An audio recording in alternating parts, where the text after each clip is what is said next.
Hello everyone, welcome back to my channel. आज मैं आपको यूनिट 4 व्यक्तित्व का पार्ट 5 पढ़ा रही हूँ। आज हमारा जो सब टॉपिक रहेगा वो है व्यक्तित्व भिन्नता, यानी कि व्यक्तियों में क्या क्या भिन्नताएं पाई जाती हैं उसके बारे में मैं आपको आज पढ़ाऊंगी आपको। तो देखो, व्यक्तित्व भिन्नता, दो या दो से अधिक लोगों का एक जैसा न होना ही व्यक्तिगत भिन्नता कहलाती है। यानी कि दो व्यक्ति हैं और दोनों का एक जैसा ना होना, यानी कि दोनों अलग अलग होते हैं, जैसे रंग में, बोली में, भाषा में, चलने में, उनका व्यक्तित्व, रहन सहन, सब कुछ। तो उसे क्या कहेंगे? व्यक्तिगत भिन्नता।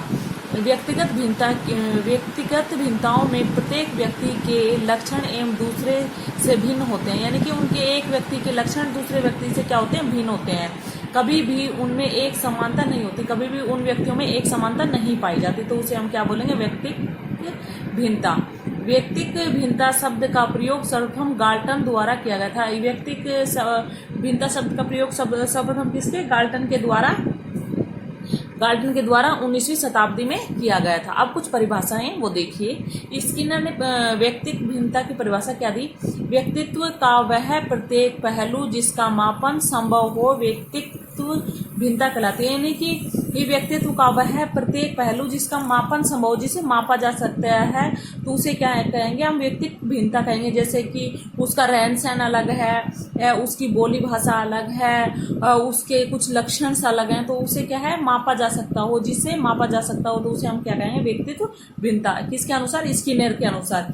जेम्स ड्रेवर के अनुसार देखिए, दो या दो से अधिक लोगों का एक समान न होना ही व्यक्तिगत भिन्नता होती है। यह यानी कि जेम्स ड्रेवर ने बताया कि जब दो या दो से अधिक लोग हैं और वो एक समान नहीं है, ना तो दिखने में, ना रहने में, ना सहने में, तो उसे क्या कहेंगे? हम व्यक्तिगत भिन्नता। टॉयलर के अनुसार देखिए, शरीर का आकार, संरचना, जीविका कार्य क्षमताएं, बुद्धि, ज्ञान, रुचि, संवेग आदि जिनका मापन संभव हो व्यक्तिगत भिन्नताएं कहलाते हैं। अब टाइलर ने क्या बताया? यानी कि जो दो व्यक्ति जिनका शरीर अलग अलग हो, जिनकी संरचनाएं हो, जीविक कार्य अलग हो, क्षमताएं, बुद्धि, ज्ञान, रुचि, संवेग, जिन्हें मापा जा सकता हो, उसे क्या कहेंगे? व्यक्तिगत भिन्नताएं कहते हैं। मनोवैज्ञानिक के अनुसार व्यक्ति में व्यक्तिगत भिन्नता शील गुण के प्रभाव से भी मानी जाती है। यानी कि एक शील गुण का प्रभाव है, उससे भी व्यक्तिगत भिन्नता मानी जाती है। व्यक्तिगत भिन्नता के अभी आधार हैं वो देखिए। शारीरिक भिन्नता के आधार पर व्यक्तिगत भिन्नता तो क्या है? मनोवैज्ञानिकों के अनुसार प्रत्येक व्यक्ति में शारीरिक भिन्नता देखने को मिलती है, क्योंकि किसी भी व्यक्ति की शारीरिक संरचना एवं क्रियाएं एक समान नहीं होती। यानी कि मनोवैज्ञानिक के अनुसार प्रत्येक व्यक्तियों में शारीरिक भिन्नता देखने को मिलती है। यानी कि कोई भी व्यक्तियों जिनमें शारीरिक भिन्नताएं देखने को मिलती है, कोई लंबा होगा, कोई छोटा होगा, कोई मोटा होगा, कोई पतला होगा, क्योंकि किसी भी व्यक्ति की शारीरिक संरचना एवं क्रियाएं एक समान नहीं हो सकती है। अतः किसी में लंबाई का गुण तो किसी में बौनेपन का गुण, काला, गोरा, मोटा, पतला जैसे तत्व पाए जाते हैं। आकार संबंधी भिन्नताएं होती है, तो इसे क्या कहेंगे? हम शारीरिक भिन्नता। अभी देखिए, मानसिक भिन्नता क्या है? इस संसार में प्रत्येक व्यक्ति की मानसिक क्रियाएं एक समान नहीं होती, उनमें भिन्नता पाई जाती है।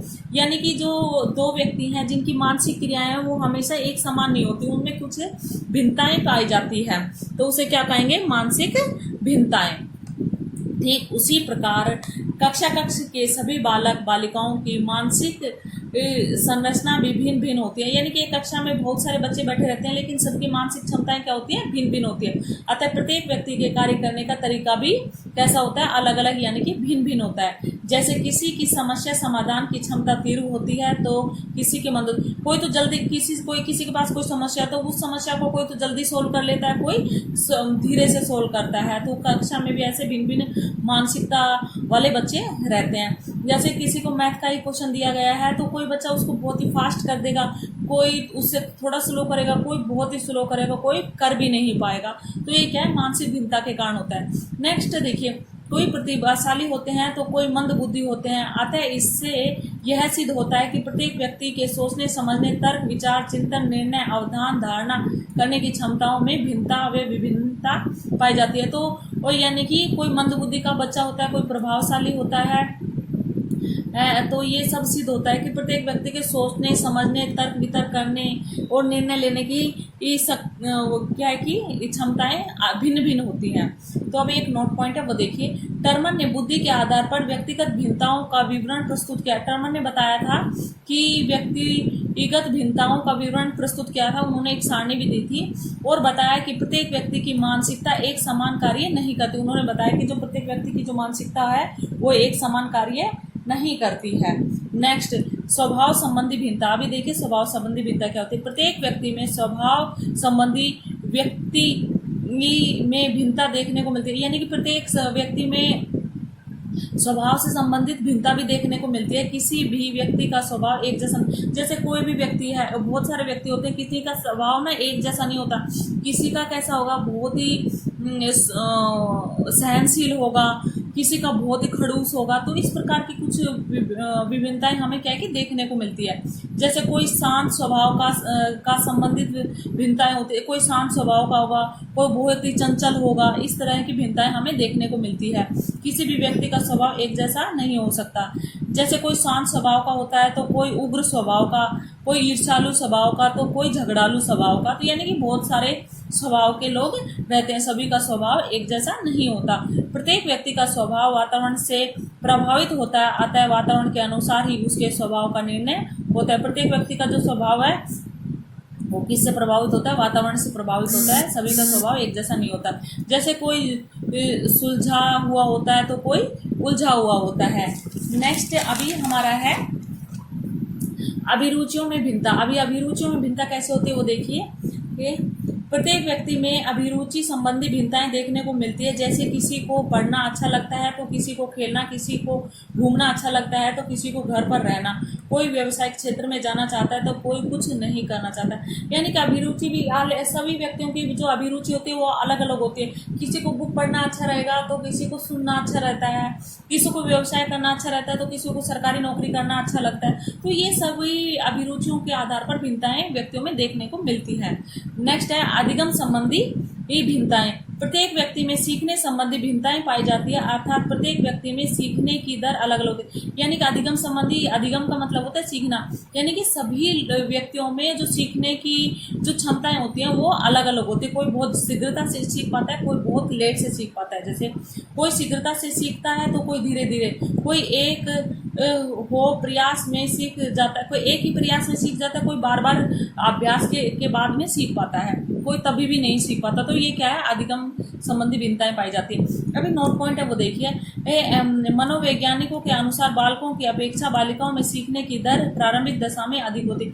यानी कि मनोवैज्ञानिक के आधार पर जो लड़कों में जो सीखने की क्षमता होती है वो कम होती है और लड़कियों में ज्यादा होती है। जैसे बालिकाएं चलना फिरना, खेलना, पढ़ना, लिखना, बोलना शीघ्र सीख जाती है लड़कों की तुलना में।